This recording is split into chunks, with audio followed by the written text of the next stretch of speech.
নমস্কাৰ ফ্ৰেণ্ডছ, আজি মই একচুৱেলি ইউটিউবত অহাৰ কথা নাছিল, কিন্তু মই আহিব লগা বাধ্য। কাৰণ কি ক'ম, মানে একচুৱেলি এনেকুৱা এটা ঘটনা এটা হৈ গ'ল যোৱাকালি। মানে মই ধৰিবই নোৱাৰিলোঁ যে কি হৈ গ'ল মোৰ লগত হঠাৎ। আৰু পোনপ্ৰথমে মই আপোনালোকক এটা কথা ক'ব বিচাৰোঁ যে কথাটো হ'ল, যদি আপোনালোকে ভয় কৰে তেন্তে এই ভিডিঅ'টো এইখিনিতে এৰি দিয়ক। কাৰণ যোৱাকালি যোনটো ঘটনা হৈছে কি ক'ম, মানে মই একচুৱেলি গাঁৱৰ লোক থিয় হৈ গ'ল কথাটো ভাববাৰ লগে লগে। গতিকে কথাটো কোৱাৰ আগতে মই বাৰ বাৰ আপোনালোকক বিনম্ৰ অনুৰোধ কৰিছোঁ যে যদি ভয় কৰে আপোনালোকে সেই ভিডিঅ'টো চাব নালাগে। কাৰণ কি বুলি ক'ম, আচ্ছা ঠিক আছে, একো নাই, মই মোৰ কথাটোলৈ আহোঁ। কিন্তু তাৰে আগতে আৰু পুনৰবাৰ আপোনালোকক কৈছোঁ, যদি কিছুমানে ভাবি আছে যে নাই মই দম কৰি হ'লেও মানে সাহস কৰি হ'লেও চাম, গতিকে যদি আৰু ৰাতি যোনে যোনে চাই আছা তেতিয়াহ'লে আৰু বহুত ভালকৈ চাবা ভিডিঅ'টো। আৰু মানে কি ক'ম, একচুৱেলি বহুতে এটা ডাঙৰ ঘটনা এটা হৈ গ'ল যোৱাকালি। তো কওঁ আৰু আপোনালোকৰ লগত শ্বেয়াৰ কৰোঁ কথাটো। যোৱাকালি কি হ'ল, মানে মোৰ হয়তো বহুতে গম পায় মোৰ লগৰখিনিয়ে যে মোৰ শ্বৰ্ট ফিল্মৰ শ্বুটিং চলি আছে একচুৱেলি। তো শ্বুটিং চলিলে কি হ'ল কি, মই এটা লগৰ ঘৰত গ'লোঁ। লগৰ ঘৰত গৈ কিনে মানে একচুৱেলি এডিটিঙৰ কাম আছে, তো এডিটিঙৰ কামৰ কাৰণে মই গ'লোঁ।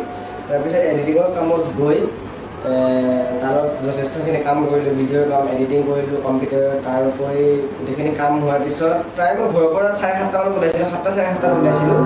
তাৰপিছত তাৰ ঘৰ গৈ পালোঁ, ঘৰ পাই কিনে মানে ভিডিঅ'ৰ কামখিনি কৰিলোঁ। ভিডিঅ'ৰ কামখিনি কৰোঁতে যথেষ্ট ৰাতি হ'ল, মানে তোমাৰ 10টা 10:30 বাজিলে। তাৰে পিছত মানে সিহঁতৰ মাতৃয়ে মোক ক'লে যে ভাতকেইটা খাই যোৱা বাবা, ঘৰত গৈ কিনে আৰু ইমান ৰাতিপুৱা ভাত খাবা, গতিকে ভাতকেইটা খাই যোৱা। তাৰপিছত তাৰ দেউতাও মোক ক'লে যে ভাতকেইটা খাই যোৱা। তাৰপিছত মই ভাবিলোঁ যে ভাতকেইটা খায়ে যাওঁ আৰু। তাৰপিছত মই ভাতকেইটা খালোঁ, খাই কৰি কিনে প্ৰায় তেতিয়া 11টা বাজিলে, 11টা বাজি পাৰ হ'ল, 11:30 বাজিব আৰু বাজা নাই। তাৰপিছত মই ভাবিলোঁ যে মই এতিয়া ঘৰলৈ গৈ থাকোঁ। তো সিহঁতে মোক থাকিব জোৰ কৰিলে, কিন্তু মই কি হ'ল মানে বেলেগৰ ঘৰত থাকিলে মানে ইমান এটা কমফৰ্টেবল নাপাওঁ ৰাতি খোৱাত, আৰু মানে যথেষ্টখিনি কামো থাকে আকৌ। তাৰপিছত তেনেকৈ মই ভাবিলোঁ যে মই আৰু ৰাতিপুৱা এঠাইত যাব লগা কাম আছিল, গতিকে মই ভাবিলোঁ যে ৰাতিপুৱা আকৌ 6টা 5টাত উঠি কিনে অহাতকৈ ৰাতিয়ে মই গুচি যাওঁ। তেনেকৈ মই আহিলোঁ, আহি কিনে আহি আছোঁ, মানে ওলালোঁ, প্ৰায় 11টা বাজি গ'ল। তো মই ওলোৱাৰ পিছত গৈ আছোঁ। তাৰপিছত হয়তো এই ৰাস্তাটো বহুতে চিনি পায়, মোৰ এক্সপ্ৰেছ ৰোড। তো মানে সেই ৰাস্তাটোৰে মই আহিব বোলো শ্বৰ্টকাট কৰি কিনে তেনেকৈ যাওঁ। তাৰপিছত সেই ৰাস্তাটোৰে যেতিয়া গ'লোঁ, তাৰ যোনখন ব্ৰিজ আছে, সেই ব্ৰিজখনত মানে এজনী মহিলা দেখা পালোঁ মই। প্ৰায় তেতিয়া আপোনাৰ 12টা বাজু অৱস্থা। তাৰপিছত তেতিয়া মই দেখা পালোঁ মহিলাজনী একচুৱেলি বগা কাপোৰ পিন্ধি আছিলে, আৰু চুলি দীঘল আৰু প্লাছ হাতত লুম আছিল হা।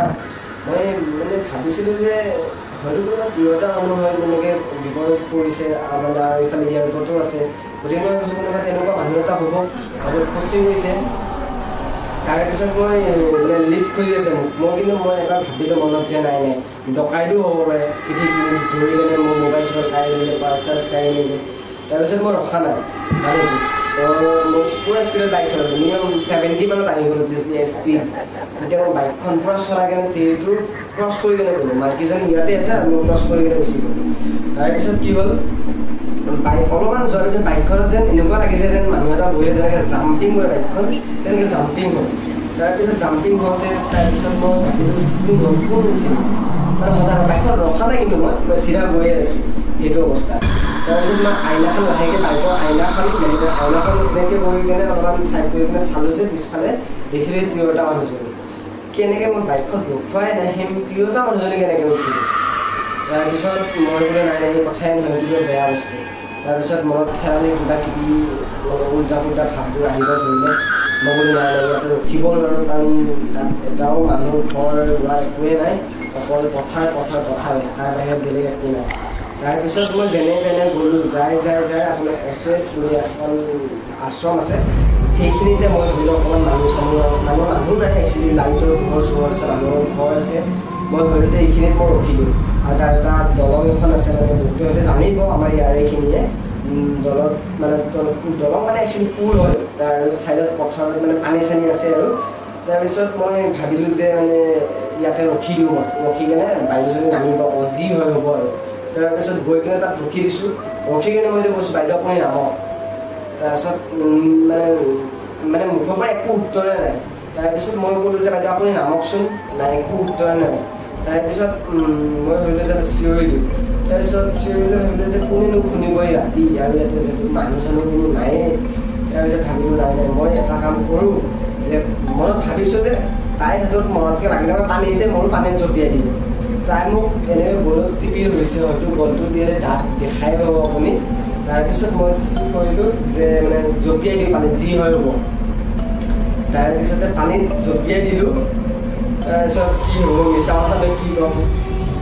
বিচনাৰ তলত পেচাব কৰা চৰিয়াটো আছিলে তো তাতে পৰি গ'লোঁ আৰু চকুটো নখাই কেনে যে চাওঁ সপোন দেখি আছিলোঁ বুলি একো নাছিল